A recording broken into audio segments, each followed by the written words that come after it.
Bismillah, Allahu Akbar.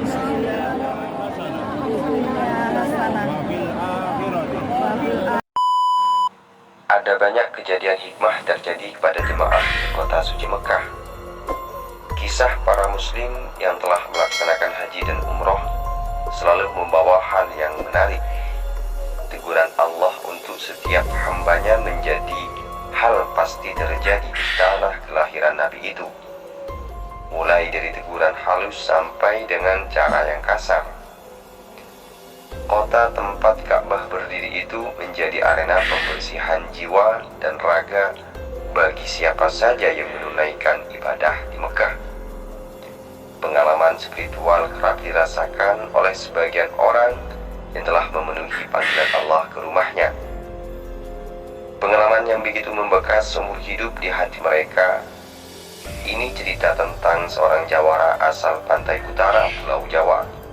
Sebut saja namanya, ia adalah Hirman.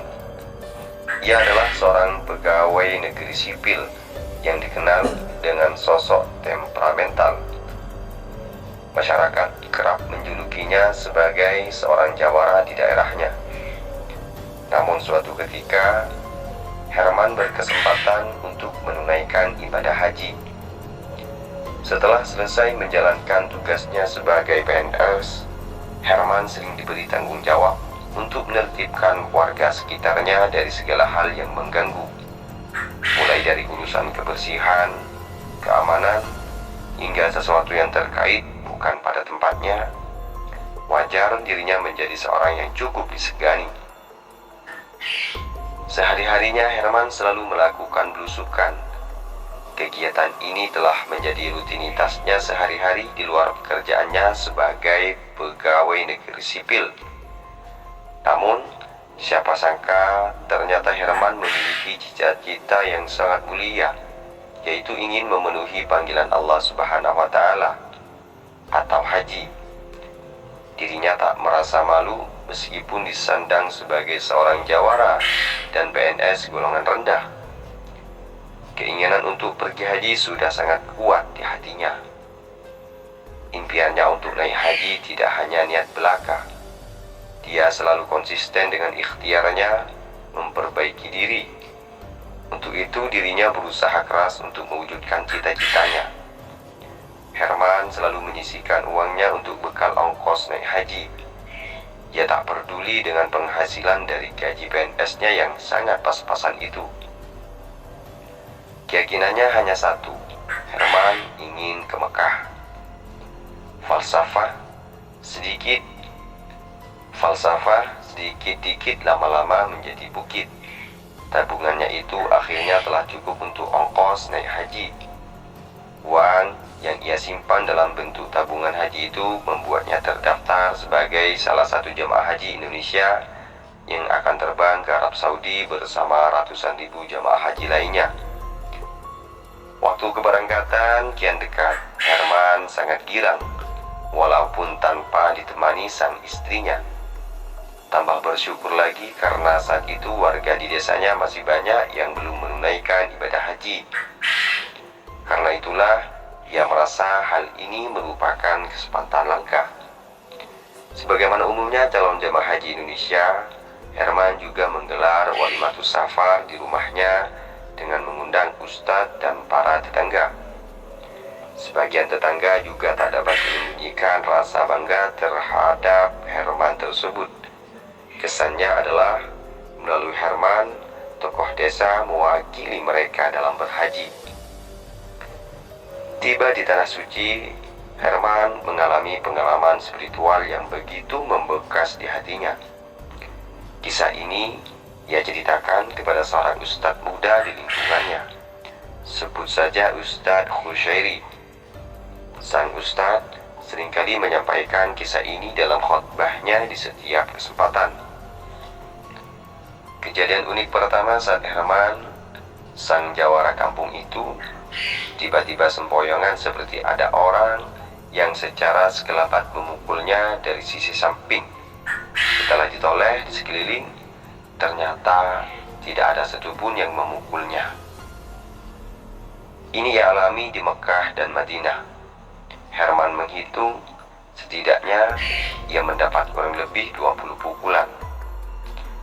Hantu tersebut bahkan tidak jarang ia kena pelototan dari seorang yang bertubuh tinggi besar dengan warna kulit hitam legam. Herman terheran-heran kenapa hal itu bisa terjadi pada dirinya. Setiap terkena jotosannya, Herman sekuat tenaga mengerahkan kemampuannya untuk bersikap awas untuk mengetahui siapa gerangan si pemukul misterius tersebut. Sebab ia mengira sekalipun di tanah suci masih ada saja orang yang iseng untuk memukulnya. Tapi kewaspadaannya sia-sia belaka. Tetap saja ia terkena pukulan tersebut. Kalau 1-2 kali dipukul karena faktor berebut tempat berdesakan itu wajar saja, karena jamaah haji begitu banyak. Tapi kalau kena pukul sampai 20-an kali, ada yang tidak beres sekali, ujar Herman terheran-heran. Kejadian itulah yang membuat Herman merenung. Apa sebenarnya yang ingin diisyaratkan Allah Subhanahu wa Ta'ala kepada dengan kejadian itu? Apakah ada yang salah dengan langkah dan niatnya dalam menunaikan ibadah haji ini? Herman hanya bisa bertanya-tanya tanpa tahu jawabannya. Ia juga tak habis pikir kenapa pasti seperti ada orang yang memukul dan bukannya bicara tentang apa yang tidak suka terhadapnya. Diterpa kejadian seperti itu bukannya takut keluar dari pemondokan, tapi ia tetap teguh dan tekun untuk menunaikan rukun haji. Tak hanya mengerjakan yang wajib, Herman pun juga menunaikan ibadah sunnah yang sering dilakukan jamaah haji pada umumnya, seperti sholat dan tawaf di Ka'bah. Suatu ketika, Herman menunaikan tawaf. Ia mengumandangkan kalimat talbiyah bersama jutaan jamaah lain dari penjuru dunia. Labbaik Allahumma labbaik. Aku datang memenuhi seruanmu ya Allah. Aku datang. Seketika itu lantai Masjidil Haram terasa sejuk di kakinya, padahal lantai itu sudah diinjak oleh miliaran jamaah haji sejak dahulu kala. Lantai itu merekam kesolehan dan niat baik manusia yang ingin dekat dengan Tuhannya. Di tengah kesujukan kakinya menginjak lantai masjid megah dan suci yang menjadi pemersatu umat Islam dunia dari segala zaman, itulah tiba-tiba ia merasakan nyeri luar biasa di perut dan juga di pipinya. Ia berteriak tertahan. Rasa sakit itu seperti sehabis dipukul oleh seorang petinju, yaitu oleh seorang Mike Tyson yang mengKO-kan lawannya. Herman kaget setengah hati karena merasakan ada cairan merah keluar dari mulutnya. Pelipisnya pun keluar darah hingga tetesan darahnya membasahi lantai Masjidil Haram di muka Ka'bah.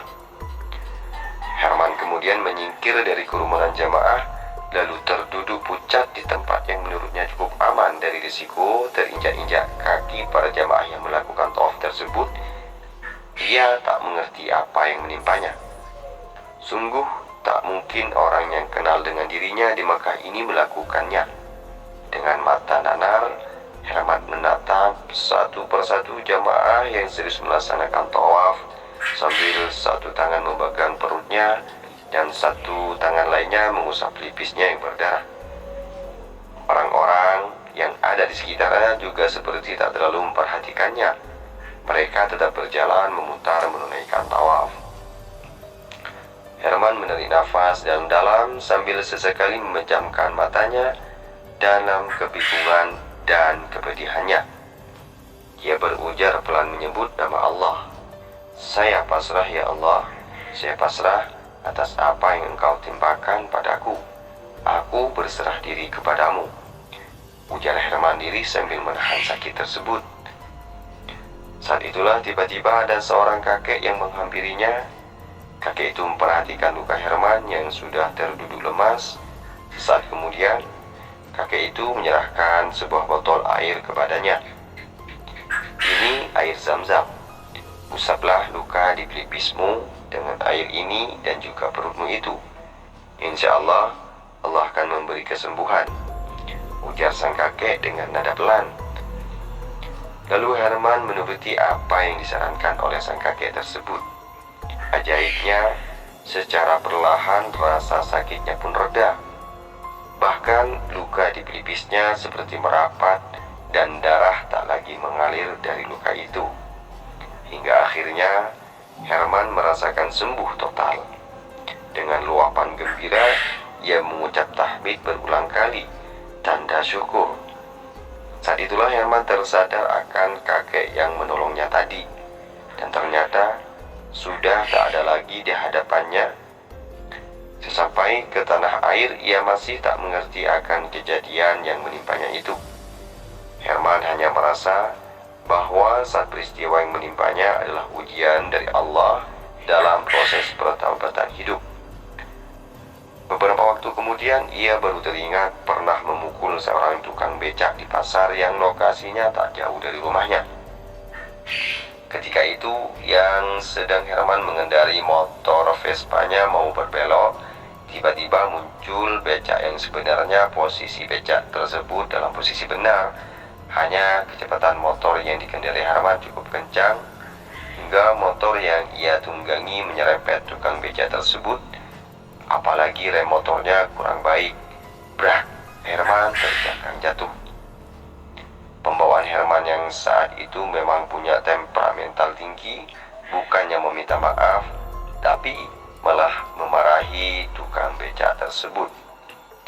Herman pun memukul perut dan pelipis tukang becak tersebut yang tak bersalah itu, hingga babak belur berdarah. Beruntung kejadian tersebut dilerai oleh seorang mandor pasar, sehingga tukang becak ini tidak sampai pingsan akibat pukulan Herman tersebut. Kejadian sepersis inilah yang menimpa Herman di tanah suci Makkah tersebut. Kejadian di tanah suci akhirnya membuat Herman tersadar, ia yang sebelumnya temperamental kini tampak lebih tenang dan tidak suka marah-marah lagi. Ia pun juga semakin rajin untuk menunaikan ibadah dan terlibat dalam kegiatan keagamaan di lingkungannya.